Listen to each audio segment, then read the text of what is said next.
A young girl set off on an all-too-familiar walk through the forest surrounding affluent Lake Ammersee and never returned home. What really happened to Ursula Herrmann? Born on the 24th of November 1970 in Germany, Ursula Herrmann was a bright and bubbly young girl, described as intelligent and kind with a zest for life. Ursula was the youngest of 4 children. She enjoyed gymnastics and practicing the piano. An idyllic childhood, growing up surrounded by close family living close to Lake Ammersee in Eching am Ammersee, Bavaria.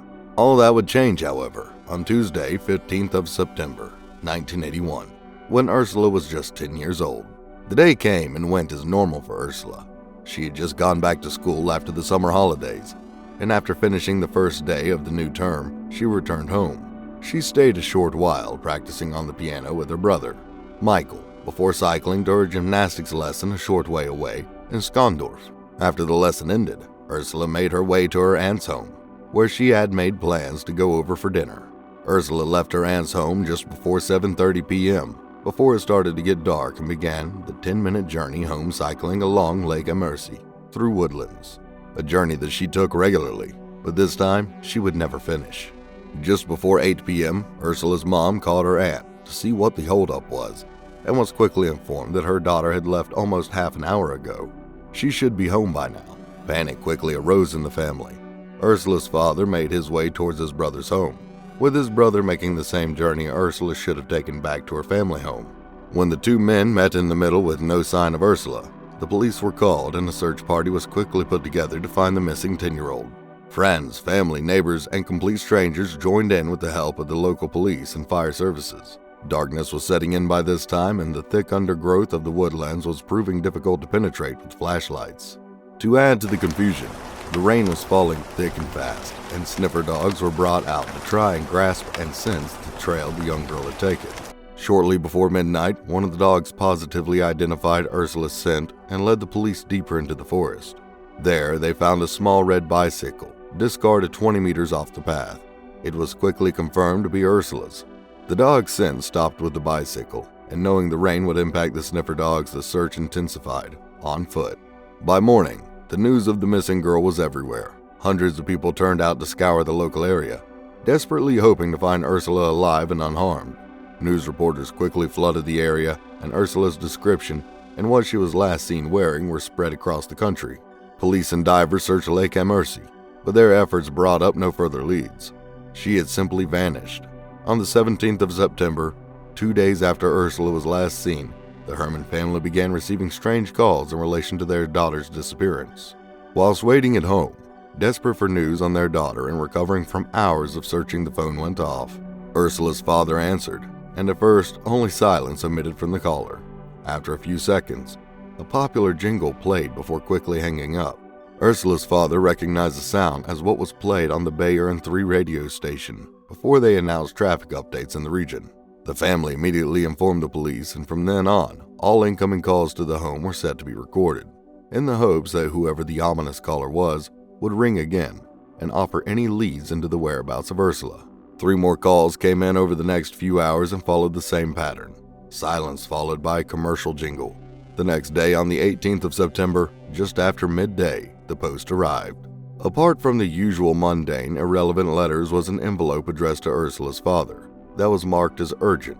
Inside, a cut-and-stick letter was word-pasted from a variety of newspaper articles instead of handwriting. Hastily put together, Ursula's father dropped to the floor as he read the contents of the letter. "We kidnapped your daughter. If you ever want to see your daughter alive again, then pay 2 million Dutch marks ransom," which works out to be just over $1.2 million. It's evident that whoever had Ursula had anticipated that the letter would be delivered the day previous, as the letter went on to explain the bizarre calls as being their call sign. The kidnappers would call and play the jingle and expect her family to say whether they would be paying the 2 million to release their daughter. "Just say if you will pay or not pay.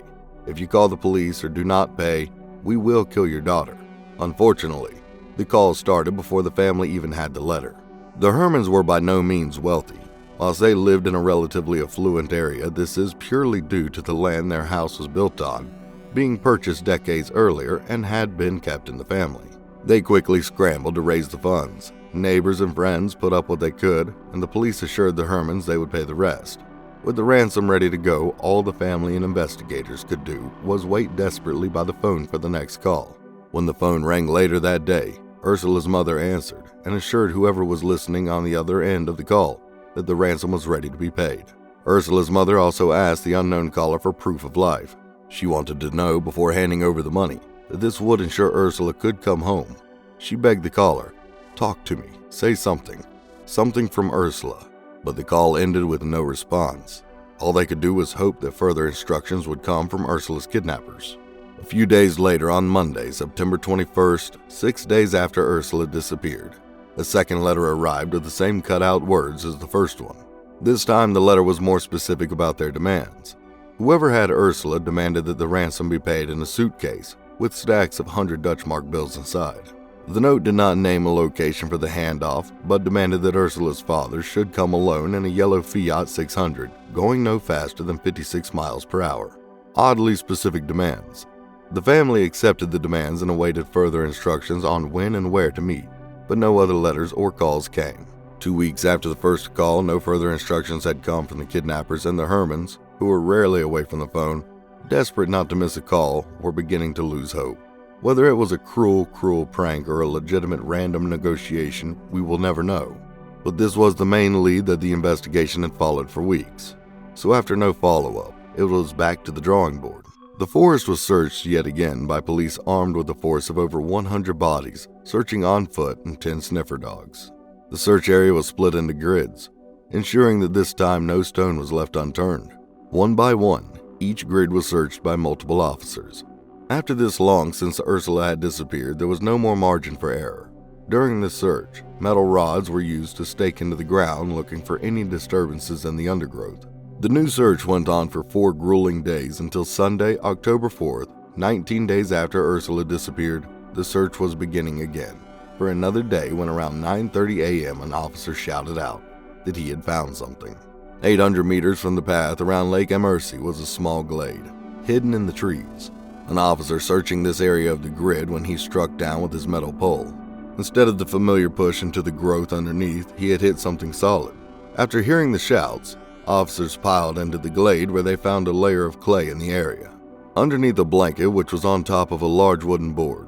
When this was removed, it quickly revealed a board underneath, which it appeared to be a lid of a small green box buried underground. The box was just 72 centimeters by 60 centimeters and had been locked shut with 7 bolts. The officers used a shovel to pry the contraption open, and upon opening the lid, the smell of death wafted over them.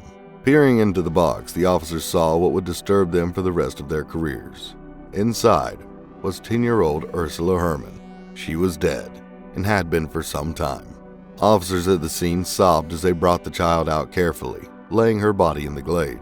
Her body was cold, lifeless. The officer wept when lifting her out. 2 detectives were sent to break the news to Ursula's parents at their home, a short walk away.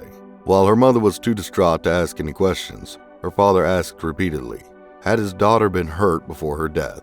An autopsy was undertaken which concluded that no, Ursula had not been hurt.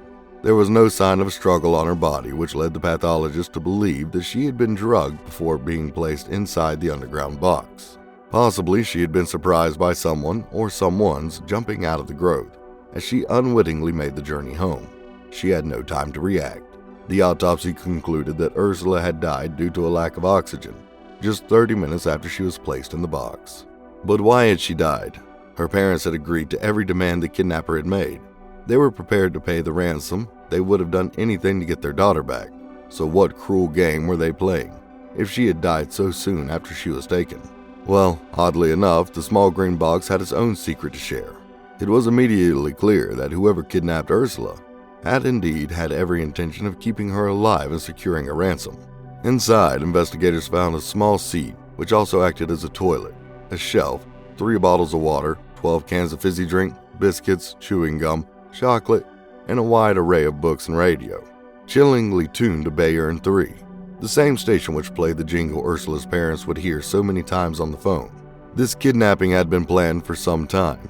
The underground box also had a light and had pipes from the box going up to the glade floor for air.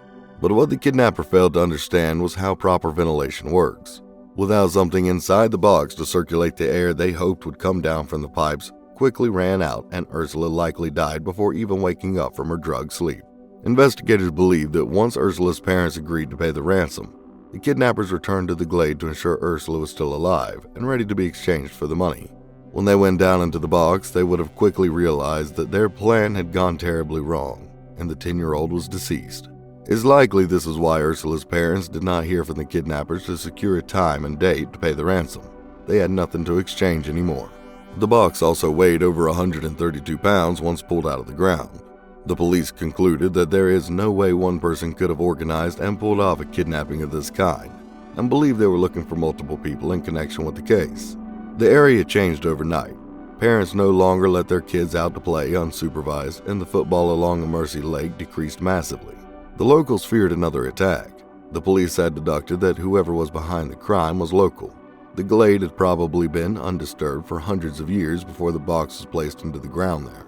Someone involved in the attack would have had to have had good knowledge of the woods to find such a spot. The pressure was on from both the public and the press for the police to apprehend the kidnappers, now killers too. Desperate for leads, in the immediate aftermath of finding Ursula's body, police announced a reward of 30,000 Dutch marks for any information regarding who was responsible for the crime. The investigation was flooded with leads, and whilst they were all followed up on, they ultimately went nowhere. However, a lot of anonymous tips led the investigation to Werner Masaryk, a mechanic in the local area known as the Bearded Giant. Werner lived with his wife and 2 children just over 200 meters away from the Herrmann family home. It was alleged that Werner was struggling financially and was over $140,000 in debt. Werner was questioned by police a week after Ursula's body was discovered, and he initially was unable to provide investigators with his whereabouts on the day Ursula disappeared. A day after he was first questioned, he told police that he had been at home with his wife and some friends playing games. Werner's home and workshop were raided, but there was nothing found that could link him to the crime. When examining the wooden box, police were able to obtain fingerprints, which were left on some tape inside.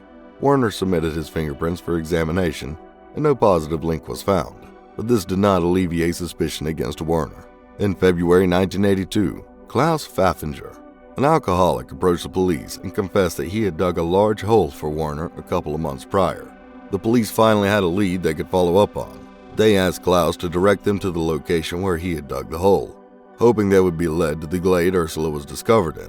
Hopes of solving this crime were quickly dashed when Klaus admitted he couldn't find where he had dug the hole, and also revoked his confession.